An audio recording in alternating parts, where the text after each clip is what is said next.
Météo sur France 3 avec le Dauphiné Libéré, votre quotidien régional.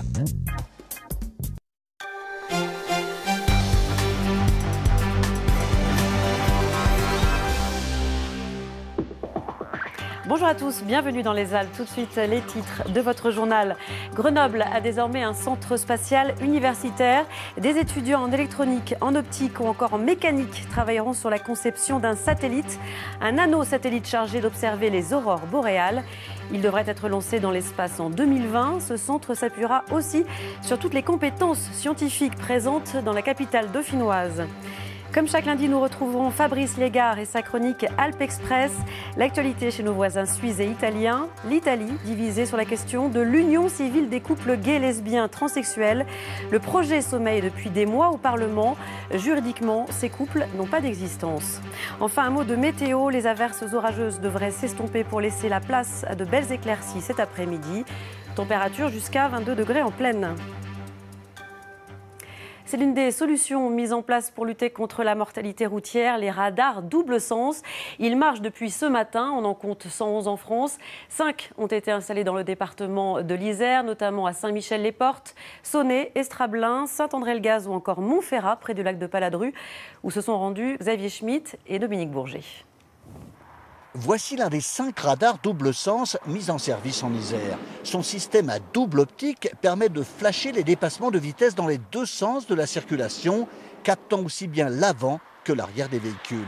C'est une évolution technique effectuée sur des radars existants. Elle s'applique principalement au réseau secondaire, sur des voies contiguës et sans glissière. Ces nouveaux radars double sens constituent l'une des 26 mesures du nouveau plan de sécurité routière annoncé en janvier par le gouvernement. Depuis 2014, la mortalité sur les routes est repartie à la hausse. Mais le nouveau dispositif est parfois contesté, comme ici à Saint-Michel-les-Portes, dans le sud de l'Isère. L'un des 5 radars activés dans le département a déjà été neutralisé. Au plan national, d'ici à la fin de l'année, 200 radars fixes seront équipés de ce système et 300 de plus en 2016. Et la circulation continue d'en parler avec cette polémique en Isère concernant le réaménagement de l'A480 près de Grenoble. L'État vient de concéder à la société Area la gestion de l'A480 entre Saint-Égrève et Clé.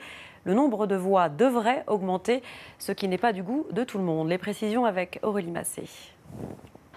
Pour l'instant, 2 fois 2 voies, mais bientôt ce tronçon de l'A480 passera à 2 fois 3 voies. À l'origine de cette décision, un décret ministériel datant du 21 août 2015. Il concède à Area la responsabilité de la portion d'autoroute entre Saint-Égrève et Clé. L'accord prévoit une mise à niveau de l'infrastructure, mais aussi, et c'est là que la polémique enfle, un élargissement des voies sur une distance de 7 km entre Saint-Égrève et le Rondeau. Le Rondeau, c'est le point d'entrée vers la Rocade Sud, un secteur régulièrement saturé. Son réaménagement est d'ailleurs considéré comme une priorité par nombre d'élus locaux. Mais quelle opération faut-il engager en premier? À cette question du timing s'ajoutent de fermes oppositions. La métropole et les villes concernées désapprouvent l'élargissement de l'A480. 39 mois après sa déclaration d'utilité publique, le projet se précise donc, mais il crispe aussi. Pour le mener à bien, Area déboursera environ 300 millions d'euros. Un investissement que la société autoroutière amortira en augmentant les tarifs de ses péages. Sa concession court jusqu'en 2036. Sur notre site internet France 3 Alpes, vous découvrirez notamment cette information concernant les orages qui se sont déclenchés la nuit dernière, provoquant des incendies de maisons en Isère et en Savoie.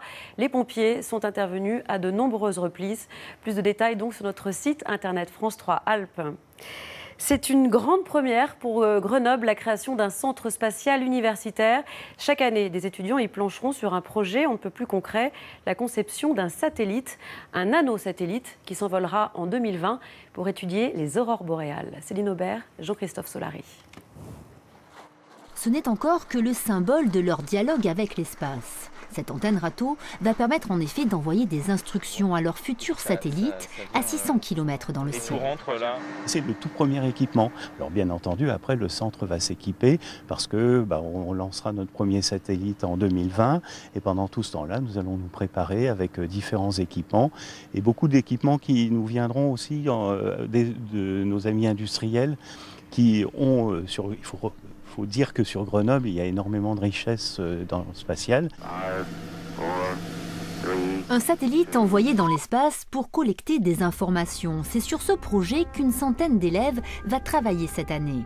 Une chance incroyable pour ces étudiants en électronique, en optique ou en mécanique. Anne a commencé à plancher sur le sujet il y a plusieurs mois. Son domaine, les spectres, c'est-à-dire les couleurs des aurores boréales.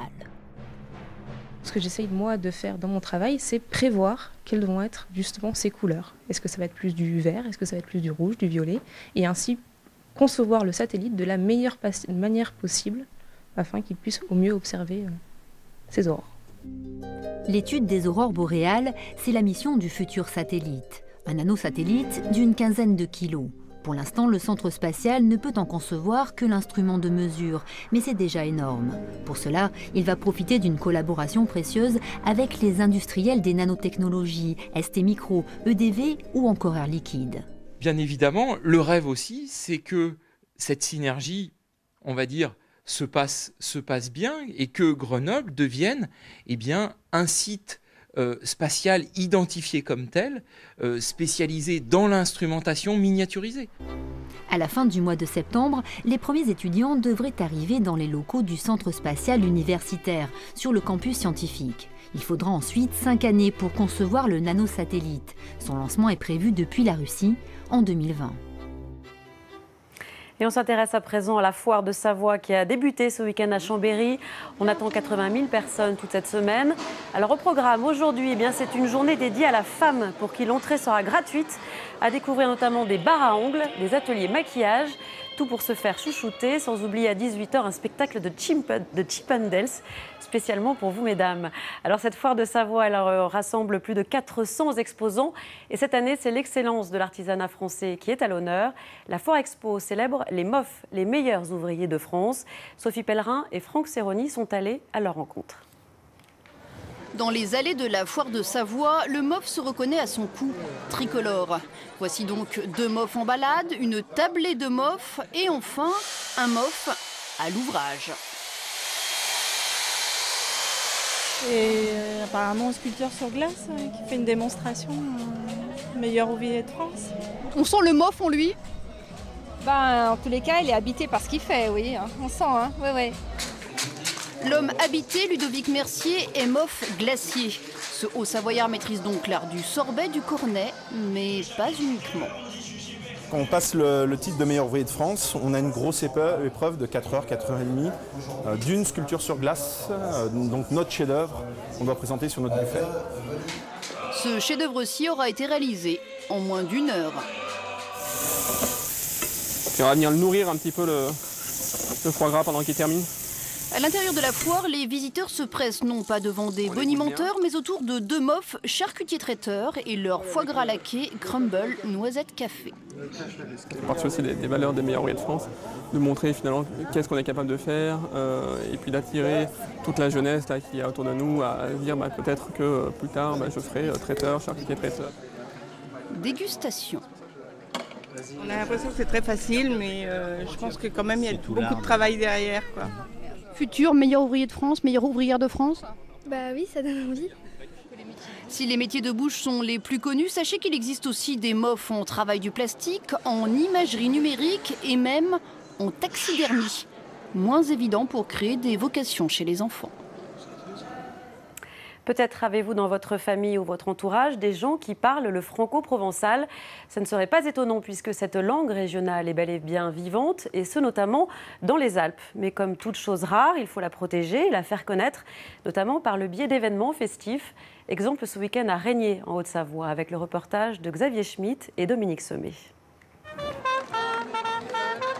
Le grand défilé en costume traditionnel. Un éventail des multiples régions qui parlent ou parlaient le franco-provençal. Mais attention aux apparences. Des festivités, oui, mais pour les patoisans, les défenseurs du patois, ce n'est pas du folklore.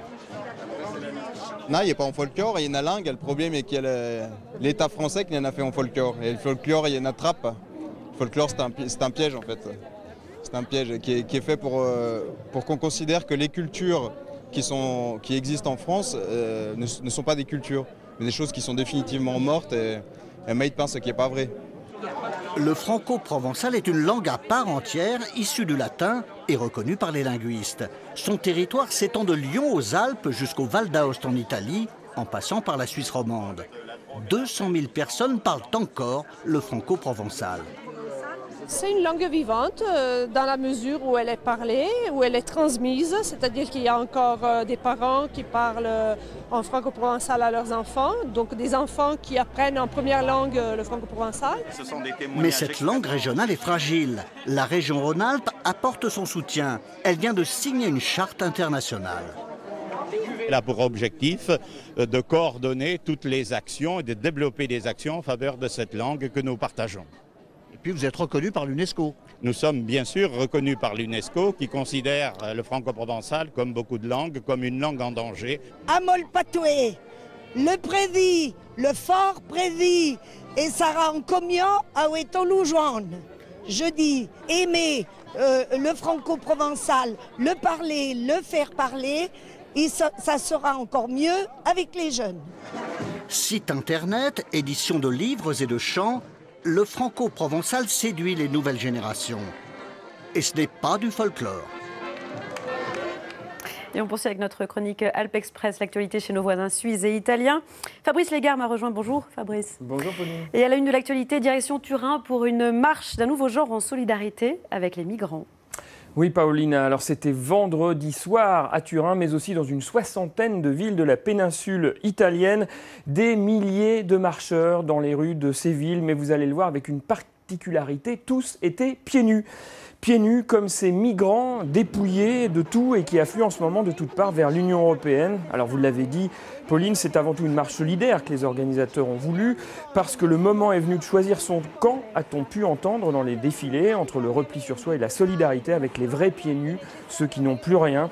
Un message qui arrivera peut-être aujourd'hui aux oreilles des dirigeants européens en réunion d'urgence à Bruxelles. Et on va en Suisse maintenant, les candidats aux élections fédérales se préparent en chantant. Oui, alors transposons le modèle suisse en France. Imaginez les candidats aux législatives françaises, je ne sais pas, Ségolène Royal ou Bernard Accoyer chantant leur programme. Eh bien, en Suisse, écoutez ce que ça donne. On a un programme, des valeurs à défendre en campagne pour les faire entendre. Alors là, au micro, celui que vous voyez ou plutôt que vous entendez, c'est un socialiste genevois. Mais ce sont deux partis rivaux du Parti socialiste qui, les premiers, ont poussé la chansonnette pour haranguer leurs électeurs. En l'occurrence, l'UDC, l'alter ego suisse du Front National. Imaginez au passage Marine Le Pen ou Florian Philippot poussant la chansonnette au micro. Mais aussi les Verts libéraux suisses, ce qui est moins étonnant peut-être, car chez les Verts, la tendance ex-Babacool favorise, disons, les chants autour du feu de bois dans leur cursus, on va dire. Allez, retour en Italie maintenant, avec une autre marche que celle de vendredi pour les migrants dont nous parlions plus en avant. Et oui, on marche décidément beaucoup en ce moment en Italie. Le 15 août dernier, c'est une marche pour le droit des couples, un cammino dei diritti, qui est parti de Turin, direction Rome, une longue marche donc de 800 km pour un pays qui, loin d'instituer le mariage homosexuel, s'efforce déjà pour l'instant de faire passer un projet de loi sur les unions civiles. Image Johan Etienne et montage Sophie Villat. Si les marcheurs du 15 août sont maintenant loin du pavé de Turin, aux environs de Sienne cette semaine, Celestina, elle, continue d'arpenter cette place haute en symbole pour tous ceux qui veulent en finir avec les discriminations envers la communauté LGBT, comme on dit en Italie. Récemment, des garçons ont tout de même été agressés dans un bus parce qu'on les a pris pour des gays. Preuve que l'homophobie existe encore. Mais dans l'ensemble, je crois que l'opinion publique italienne est plutôt prête, surtout chez les jeunes, à accepter le mariage homosexuel. Un matrimonio espresso, per favore. Un mariage gay express, s'il vous plaît. Silvano et Maurizio ne demandent pas autre chose. En couple depuis une petite dizaine d'années, tous deux sont aussi des acteurs éminents de la coordination des 19 associations qui forment la communauté LGBT piémontaise. Et fiers de l'être. Nous menons une vie tranquille ici. Nos voisins ne nous ont jamais fait d'ennui d'aucune sorte. D'ailleurs, Turin est très loin d'être une ville homophobe. Au contraire, les municipalités successives ont toujours beaucoup travaillé pour faire reculer l'homophobie. À l'inverse, dans certains fiefs de partis extrémistes, comme la Vénétie, on fait parfois la vie dure, à nos amis engagés dans la défense de la communauté. Les couples gays et lesbiens sont souvent victimes de fortes discriminations. Un mariage anti-discrimination donc, mais surtout un mariage pour se voir reconnaître un statut de couple à part entière, ce qui n'est toujours pas le cas en Italie, même pas par un simili-pax plusieurs fois proposé mais jamais adopté par le Parlement. Au regard de la loi italienne, Silvano n'existe pas. Par exemple, moi qui suis propriétaire de cet appartement, si je devais disparaître, je ne pourrais même pas déshériter ma famille pour laisser l'appartement à Silvano. Nous n'avons même pas cette liberté-là. D'autant que je peux décéder brutalement sans même avoir le temps de faire un testament. Nous manquons cruellement d'un cadre juridique. Un cadre qui pourrait commencer à être fixé par l'adoption de la loi sur les unions civiles. Des unions, pas des mariages. Ce qui donne un goût d'inachevé à la communauté gay, mais préserve la susceptibilité des gardiens du vocabulaire canonique des tribunaux ecclésiastiques. Comme celui du Piémont, on s'y penche sur 150 demandes de divorce chaque année, et malgré l'assurance absolue de n'avoir jamais aucun mariage homosexuel à dissoudre, les futures unions civiles inquiètent. Même si le mot mariage n'est pas employé, ce projet de loi sur les unions civiles tend tout de même à instituer un quasi-mariage. Il laisse le champ libre à une seconde hypothèse de mariage qui pourrait créer une confusion dans les esprits. Une façon élégante de tenir bien fermée la porte du mariage, car d'autres ont été plus directs face à la menace de voir les unions civiles devenir loi, comme cet évêque piémontais qui a fait la une en envoyant carrément une lettre à chaque parlementaire de son diocèse pour qu'il dise non à l'heure du vote. Mais qu'on leur donne certains droits, celui d'assister leur conjoint lors de ces derniers instants à l'hôpital par exemple, qu'on leur donne celui de pouvoir hériter de leur partenaire. Mais certainement pas l'ensemble des droits dévolus aux couples hétérosexuels qui, eux, sont ouverts à la procréation et à l'éducation de leurs enfants. À chacun son dû, celui que chacun mérite en fonction de ce qu'il est. Certaines personnes sont gays, faites-vous une raison. Un slogan qu'il faudra plus d'une loi sur les unions civiles pour rendre caduque. Et retour en Suisse avec cette mauvaise après-midi pour un parapentiste. Oui, Pauline, et ce parapentiste ne s'attendait certainement pas à passer une bonne partie de sa fin d'après-midi. Regardez, la tête en bas, accroché à un câble au-dessus d'une ligne à haute tension. Et pourtant, c'est ce qui lui est arrivé après que sa voile se soit enroulée dans le dit câble. Le temps que l'alerte soit donnée et puis que les secouristes arrivent, l'infortuné parapentiste a dû prendre son mal en patience. Et finalement, vous le voyez, c'est en hélicoptère qu'il a été secouru. Une chouette après-midi vraiment, mais pas forcément à revivre pour lui. Il faudrait lui demander son avis. Exactement. Merci beaucoup Fabrice. Alors je précise qu'on retrouve votre nouvelle chronique Alpes Express ce samedi dans le journal de 19h comme tous les samedis. D'ailleurs. Merci pour la précision, Pauline. Et on poursuit avec du sport et un mot de l'Evian Championship qui s'est terminé hier. Il s'agit d'un des plus grands tournois de golf féminin et cette année, coup de chapeau à Lydia Ko. La jeune néo-zélandaise est devenue dimanche la plus jeune joueuse à remporter un majeur. Elle a tout juste 18 ans. La numéro 2 mondiale a donc fait des étincelles lors de cette grande compétition qui s'est donc déroulée en Haute-Savoie. Et c'est la fin de ce journal. L'actualité continue sur le site alpes.france3.fr. Tout de suite, la météo puis l'édition nationale. Ce soir, à 19h, vous retrouverez Daniel Despin pour un nouveau point sur l'actualité dans les Alpes. Et je serai là demain à midi. Passez une très belle après-midi. À demain.